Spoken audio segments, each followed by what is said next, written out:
Baik, saudara-saudara yang diberkati Tuhan, Salam, jumpa lagi bersama saya Pendeta Jerry Adu dalam program Ilustrasi Khotbah Kristen Kocak dan Lucu.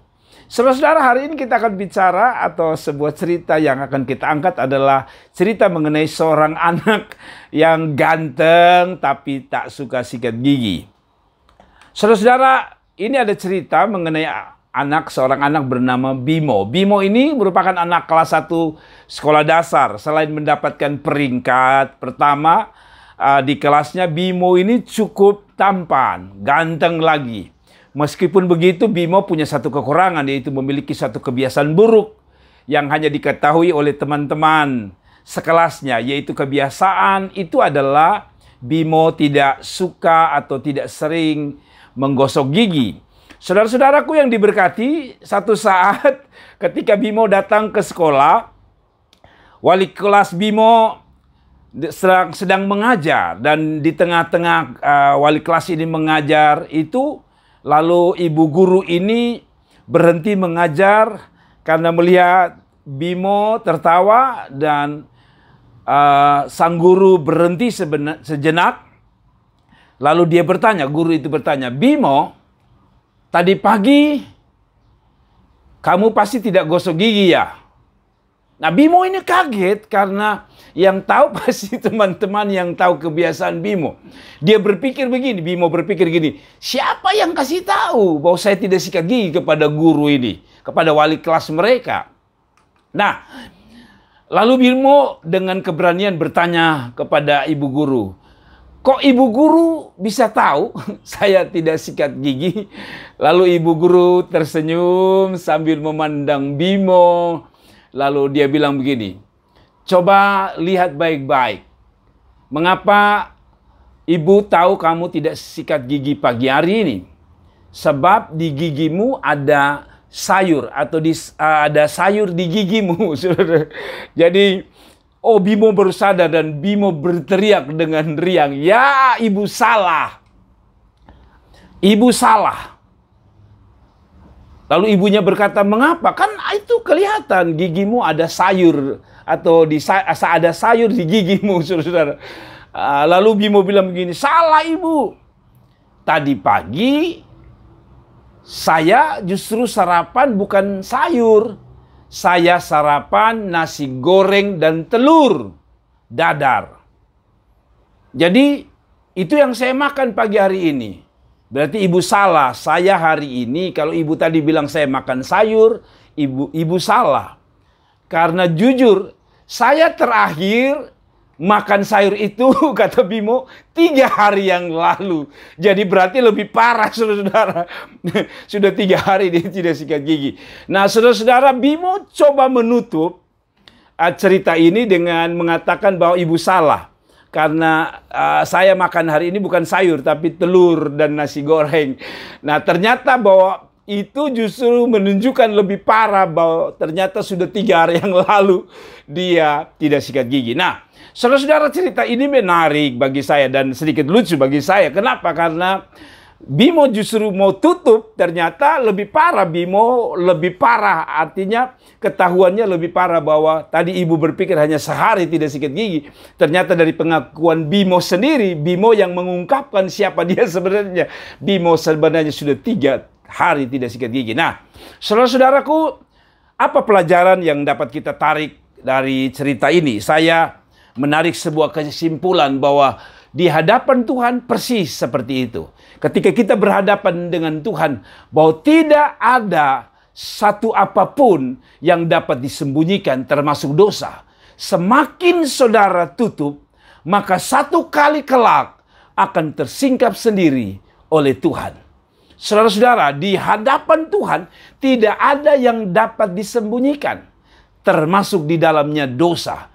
Semakin kita pandai menipu, semakin kita menutup, maka satu kali kelak itu akan tersingkap lebih lebat dan lebih jelas. Karena itu jangan pernah main-main dengan dosa, apalagi menyembunyikan dosa. Saudara-saudara, sekali lagi dari cerita itu, saya menarik kesimpulan bahwa betul kata Alkitab bahwa tidak ada yang bisa sembunyikan. Apa yang kita sembunyikan justru semakin kita sembunyi, semakin ketahuan. Saudara, Firman Allah terambil dari Lukas pasal yang ke-12. Ayat yang kedua. Lukas 12 ayat yang kedua mengatakan bahwa tidak ada dosa yang tidak bisa atau yang bisa disembunyikan. Semua satu waktu, entah berjalannya waktu, Tuhan akan dengan caranya menyingkapkan. Karena itu dosa bukan disembunyikan, dosa harus diakui.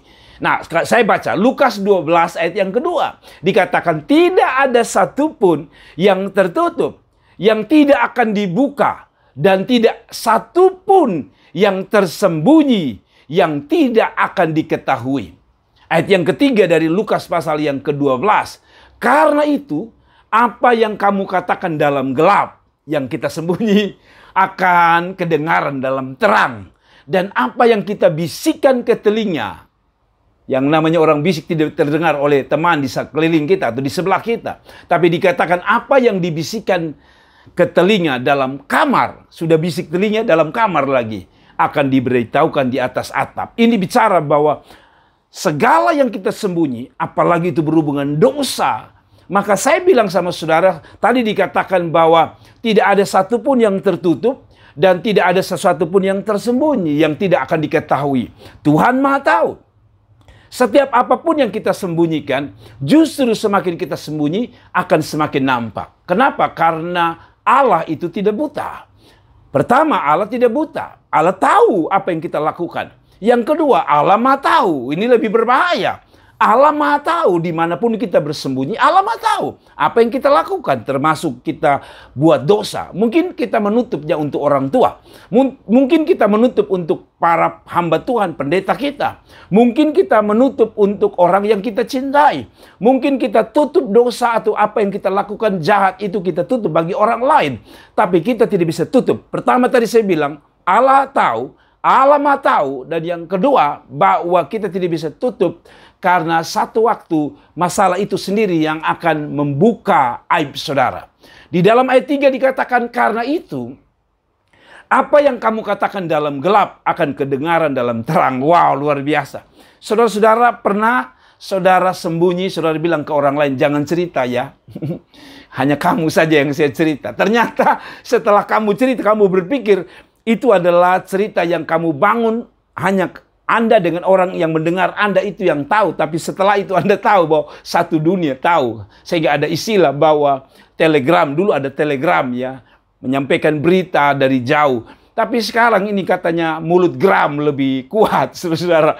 Nah, sekali lagi ayat 3 dikatakan, karena itu apa yang kau katakan dalam gelap akan kedengaran dalam terang. Hari-hari ini orang bunuh orang, sudah puluhan tahun polisi bisa ungkapkan. Itu membuktikan bahwa apapun yang engkau lakukan, apalagi itu dosa, kejahatan, kalau engkau sembunyi dalam kegelapan, satu waktu terang itu yang akan menyinari kegelapan dan akhirnya semua tersingkap. Nah, saudara-saudara dikatakan, dan apa yang kamu bisikan di telinga dalam kamar akan diberitahukan di atas atap. Saudara tahu, dikatakan kamu bisik di telinga, lalu di kamar, berarti hanya kamu yang tahu. Tetapi dia bilang, Tuhan akan pakai cara bahwa apa yang kamu bisik di kamar itu, yang bisik tidak terdengar, di dalam kamar yang tersembunyi itu dikatakan bahwa dia akan singkapkan di atas rumah. Berarti ini jelas bahwa tidak ada yang bisa disembunyikan, akan dibuka lebar-lebar. Karena itu dalam peristiwa apapun, pembunuhan, dosa perzinahan, perselingkuhan, apapun saudara bisa simpan. Tapi saya mau ingatkan kepada saudara, saudara tidak bisa bersembunyi dari Roh Kudus. Saudara tidak bisa lari daripada Roh Kudus. Anda bisa bersembunyi dengan selingkuhanmu di satu pulau, satu tempat, mungkin dengan cara-cara saudara, tapi saudara tidak bisa sembunyi dengan Tuhan. Saudara-saudaraku yang diberkati Tuhan, sekali lagi saya bilang, dosa tidak bisa disembunyikan karena Allah Maha tahu. Semakin engkau menyembunyikan rapat-rapat, justru akan semakin nyata dosa yang engkau sembunyikan. Karena dosa itu seperti bangkai. Makin lama engkau sembunyikan, baunya semakin tajam. Saudara-saudara, kenapa dosa tidak boleh kita sembunyikan? Seperti tadi, anak tadi, Bimo tadi, makin tersembunyi, makin terungkap di giginya. Demikian, dosa makin saudara dan saya sembunyikan, dia akan tersingkap. Karena dosa sekali lagi itu seperti bangkai. Kalaupun engkau pun menutupnya, tapi engkau tidak bisa menyembunyikan baunya. Karena itu saudara-saudara, sehebat apapun engkau menutupi dosa, Ingat, satu waktu akan tersingkap. Saudara-saudara yang bermain-main dengan hidup, saudara-saudara yang sedang bermain dengan perzinahan, saudara-saudara yang bermain dengan dosa, saudara-saudara yang sedang bersembunyi dengan dosa, lalu berpikir pendeta tidak tahu, orang tua tidak tahu, guru tidak tahu, dosen tidak tahu, orang gereja tidak tahu. Saya mau bilang Roh Kudus tahu, dan satu waktu Tuhan akan menyingkapnya. Kalau begitu, kesimpulan saya, dosa bukan untuk disembunyikan, tapi dosa harus diakui. Saudara-saudara, Mazmur 90 ayat yang ke-8, bahwa dosa tidak bisa bersembunyi.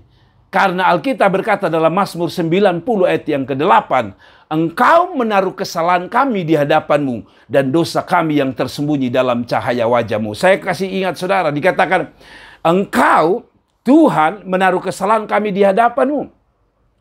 Dan dosa kami, kata Alkitab, yang tersembunyi, itu dalam cahaya wajah Tuhan atau wajahmu. Jadi dosa itu sebagaimanapun gelapnya, sebagaimanapun kita menyembunyikan ya, dosa itu di hadapan Tuhan seperti cahaya yang terus menyinari dosa itu. Jadi semakin Anda buat dosa, semakin Anda menyembunyikan, satu waktu akan terlihat terang benderang. Saudara-saudara, ada hamba Tuhan yang menyembunyikan dosa bertahun-tahun, tapi pada akhirnya tersingkap. Dan malunya luar biasa. Karena itu saudara-saudara, jangan pernah sembunyi dosa. Mungkin saudara masuk kamar, saudara nonton film porno, saudara nonton film-film yang tidak benar. Lalu saudara pikir, papa tidak tahu, mama tidak tahu, keluarga tidak tahu. Tapi saya mau bilang sama saudara, Tuhan tahu. Di hadapan Tuhan dosa itu terang benderang. Saudara-saudaraku yang diberkati, sekali lagi. Yang terakhir, mengapa dosa tidak boleh disembunyikan? Karena dosa harus diakui, bukan disembunyikan. Kita harus jujur mengakui di hadapan Tuhan, sebab tidak ada dosa. Dengar baik-baik. Kenapa engkau sembunyikan? Karena engkau takut. Tapi saya mau bilang, justru kalau engkau takut, engkau akan melakukan dosa satu dengan dosa yang lain lagi, dan akan bertumpuk, dan Anda akan sulit untuk bisa mengakuinya. Dosa dia harus diakui, karena menurut saya, menurut Alkitab, Anda harus akui. Kenapa? Karena kita akan dapat pengampunan daripada Tuhan. Tidak ada dosa yang terlalu besar yang tidak diampuni. Sekali lagi saya garis bawahi. Tidak ada dosa yang tidak bisa diampuni oleh Tuhan. Semua dosa masa lalu kita, Tuhan bisa mengampuni. Yang penting kita mengakui dan menyadarinya di hadapan Tuhan. Saudara-saudaraku yang diberkati Tuhan, Mazmur 32 ayat 1-2 bilang begini. Dari Daud, nyanyian pengajaran, berbahagialah orang yang diampuni pelanggarannya, yang dosanya ditutupi. Berbahagialah manusia yang kesalahannya tidak diperhitungkan Tuhan, dan yang tidak berjiwa penipu. Jadi saudara-saudara, dari ayat Mazmur 32 ayat 1-2, orang yang mengakui dosanya, orang yang menyadari dosanya dan memohon ampun, menangis meratap di hadapan Tuhan, mengakui bahwa dia berdosa. Pertama dikatakan dalam ayat 1 bahwa nyanyian pengajaran, berbahagialah orang yang diampuni. Jadi kalau saudara mengakui, saudara diampuni. Kalau saudara diampuni, saudara berbahagia. Kalau tidak, saudara akan tertuduh dari tahun ke tahun, dari hari ke hari. Anda kelihatan tidur, Anda kelihatan tertawa, tapi di hatimu tak bahagia, karena roh itu, Roh Kudus akan menuduhmu sehingga engkau tidak bisa tidur, engkau tidak gelisah, engkau tidak bisa bikin apa-apa. Yang kedua, mengapa dosa harus diakui? Karena dengan mengakui, kesungguhan mengakui, Tuhan mengampuni. Digambarkan bahwa yang dosanya ditutupi. Jadi saudara-saudara yang menutup dosa, dengar baik-baik. Di dalam ayat yang ke-1 dikata, dan dosanya ditutupi. Yang dimaksudkan adalah ketika kita mengakui, Tuhan menutup. Jadi tidak ada lagi kelihatan dosa kita. Bukan kita yang menutup. Waktu kita minta ampun, Tuhan yang menutup. Artinya tersembunyi. Kalau Tuhan yang tersembunyikan, tidak ada orang yang bisa menyingkapkannya. Sebaliknya kalau engkau yang tutup, Tuhan bisa singkapkan. Kalau begitu, saudara-saudara, dosa membuat Allah menutup bahwa Anda pernah berbuat dosa. Yang ketiga, saya diberkati dari ayat yang kedua dikatakan, berbahagialah manusia yang kesalahannya tidak diperhitungkan. Saudara, kalau saudara mengampuni atau saudara mengakui, Tuhan mengampuni semua dosa kita. Tidak ada yang diperhitungkan. Satu waktu, Martin Luther dibisik atau dituduh oleh iblis bertahun-tahun. Karena kita tahu Martin Luther adalah seorang hamba Allah yang besar. Seorang reformasi atau seorang reformat yang mengadakan pembaruan besar-besaran. Ketika dia bertobat dan dia percaya bahwa keselamatan hanya datang daripada iman, setan mulai berbisik tentang masa lalu Martin Luther. Lalu dia bilang, "Hei Martin Luther, engkau khotbah bagus, engkau hidup luar biasa di dalam pelayanan, tapi engkau punya dosa masa lalu." Setiap saat Martin Luther tidak bisa tidur, dia gelisah karena dia merasa bahwa dia orang yang tidak pantas, tidak layak. Padahal dia sudah minta ampun. Lalu saudara-saudara tahu apa yang terjadi. Satu waktu Tuhan kasih hikmat untuk sang reformator Martin Luther. Lalu Tuhan bilang sama dia, bilang sama setan, kasih tahu dosa saya. Dan setan mulai bisik, ini dosa saudara tahun sekian, ini dosamu. Lalu Martin Luther mencatat satu persatu. Saya tidak tahu apakah ada ribuan, ratusan ribu, saya tidak tahu. Semua dicatat. Dan ketika sudah selesai catat, dia tanya kepada setan, masih adakah? Setan bilang, sudah tidak ada lagi.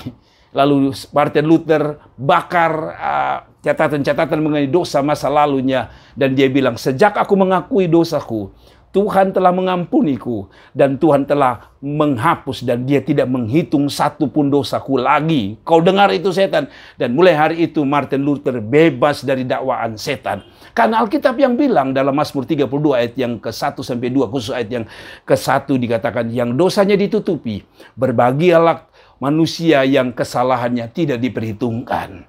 Dan yang terakhir diperhitungkan Tuhan. Dan yang terakhir dikatakan dan yang tidak berjiwa penipu. Saudara-saudara, kenapa harus kita akui dosa kita? Karena dosa atau tidak mengakui dosa, kita diibaratkan di dalam ayat yang kedua dari Mazmur 32, kita adalah pecundang. Saudara-saudara, orang-orang penakut, orang-orang yang tidak berani berjiwa besar mengakui. Saya belajar dari Daud. Tidak ada orang yang serendah hati Daud. Pada waktu dia jatuh dalam dosa dengan perzinahan dengan Betseba, saudara tahu dia raja. Bayangkan kalau orang ketahuan dia ambil istri orang, dia berzina. Itu seperti seorang pendeta besar yang harus mengakui bahwa dia telah jatuh dalam dosa perzinahan. Kalau dia mengakui, memang sisi lain Tuhan mengampuni. Tapi saudara bisa bayangkan, orang akan mencap dia, orang akan menjudge dia, orang akan menghakimi dia. Wow, luar biasa. Tapi ketika Nabi Nathan menegur dia, atau Nathan menegur dia, dia sadar, saudara-saudara. Dia menangis dan dia mengakui kesalahannya. Saudara-saudara, orang yang mengakui, mungkin bagi orang lain kita dianggap kotor, najis karena kita orang berdosa. Tapi waktu kita mengakui, kita adalah orang yang hebat. Kita bukan pecundang. Kita adalah orang-orang yang luar biasa. Karena itu saudara, jangan pernah sembunyi dosa. Hai orang muda, hai suami, hai istri. Karena saya percaya satu waktu dosa itu akan disingkap, saudara-saudara. Dan satu hal yang harus saudara ingat juga, bahwa saat engkau mengaku dosa, Ia akan menghapus dosamu bersih. Dan tidak ada dosa yang diingat lagi. Dia akan mengampunimu. Dan karena itu pesan saya, jangan berbuat lagi. Setiap kali dia ketemu orang berdosa, dia bilang, ingat, dosamu sudah diampuni. Jangan berbuat dosa lagi. Itu mungkin pesan dari saya. Yeremia 31 ayat 34 sebagai ayat penutup dikatakan, dan tidak usah lagi orang mengajar sesamanya atau mengajar saudaranya dengan mengatakan, kenallah Tuhan, sebab mereka semua besar kecil akan mengenal aku. Demikian firman Tuhan, sebab aku akan mengampuni kesalahan mereka dan tidak lagi mengingat dosa mereka. Wow, Tuhan tidak ingat dosa kita ketika kita mengakui. Mungkin temanmu masih ingat, mungkin orangmu masih ingat, mungkin jemaatmu masih ingat, mungkin istrimu masih ingat, mungkin suamimu masih ingat, mungkin anak-anakmu masih ingat, tapi di hadapan Tuhan, Alkitab bilang Tuhan sudah lupa. Saudara, Allah itu Maha tahu dan Dia tidak pernah lupa. Tapi yang menarik adalah ketika berhubungan dengan dosamu, Allah bisa lupa. Wow, itu hebat. Karena itu mari mengakui dosamu. Karena Allah itu setia. Dan yang terakhir, mengapa kita harus mengakui dosa kita, saudara-saudara? 1 Yohanes 2 ayat 1-2 berkata, anak-anakku, hal ini kutuliskan kepadamu, supaya kamu jangan berbuat dosa. Namun jika seorang berbuat dosa, kita mempunyai seorang pengantara pada Bapa, yaitu Yesus Kristus yang adil. Dan Ia adalah, kata Alkitab, pendamaian untuk segala dosa kita. Dan bukan dosa kita saja, tetapi juga dosa seluruh dunia. Kalau dosa seluruh dunia yang besar saja Dia bisa mengampuni, apalagi dosamu. Saudara-saudara, manusia cenderung untuk berbuat dosa. Tapi saya mau bilang sama saudara, orang berdosa atau Anda bukan orang hebat, kita adalah orang berdosa. Sebenarnya dosa adalah sesuatu yang membuat Tuhan murka. Tetapi dosa yang diakui di hadapan Tuhan akan mendapatkan pengampunan. Dan saya percaya kalau saudara mendengar, saudara buka video ini dan tanpa sadar saudara membuka video ini lalu saudara dengar, saudara sedang ada pada titik berdosa, saudara takut mengakui, datang pada Tuhan, akui di hadapan Tuhan. Ketemu istrimu, ketemu anak-anakmu dan akui, saya percaya Tuhan Maha mengampuni, Tuhan akan memulihkanmu dan Tuhan akan memberkatimu. Seperti biasa saudara, saya Pendeta Jerry Adu mengingatkan kita untuk dukung channel ini dengan cara klik like, share, dan komen, dan jangan lupa tekan tombol subscribe dan bunyikan loncengnya agar saudara mendapatkan video-video terbaru dari kami dan notifikasi-notifikasi terbaru kami. Kalau saudara punya usulan, saudara bisa tulis di komentar sehingga mungkin ada video-video lain yang dapat kami buat sehingga dapat menjadi berkat bagi kita semua. Tuhan Yesus memberkati, God bless you. Tuhan selalu menyertai saudara. Amin. Salam.